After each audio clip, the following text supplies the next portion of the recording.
النهاردة هنتكلم عن أجهزة المساحة، والأجهزة دي مهمة جدا في تحديد وقياس الأرض.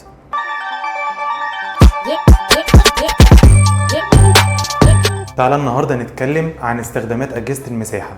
الأجهزة دي مهمة جدا في تحديد وقياس الأرض، وفي منها أنواع كتير ولكل نوع لاستخدامه. أول جهاز معانا التوتال ستيشن، وده بنستخدمه في قياس الزوايا والأبعاد بدقة عالية. يعني لو عايز تعرف طول أو عرض قطعة أرض أو حتى تديها شكل معين، الجهاز ده هو اللي بيقوم بالمهمة. تاني جهاز معانا الجي بي اس، وده بنستخدمه في تحديد المواقع بدقة.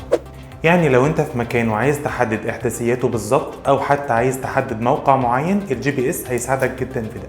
ثالث جهاز معانا هو جهاز الرفعة، وده بنستخدمه في البناء لضبط الارتفاعات ونتأكد ان كل حاجة في مكانها الصح.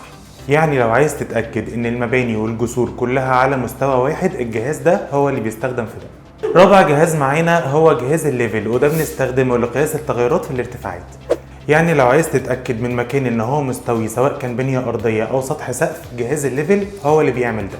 كل جهاز من دول ليه دوره ومهمته، وكمان بيساعد المهندسين والمساحين انهم يقوموا بشغلهم.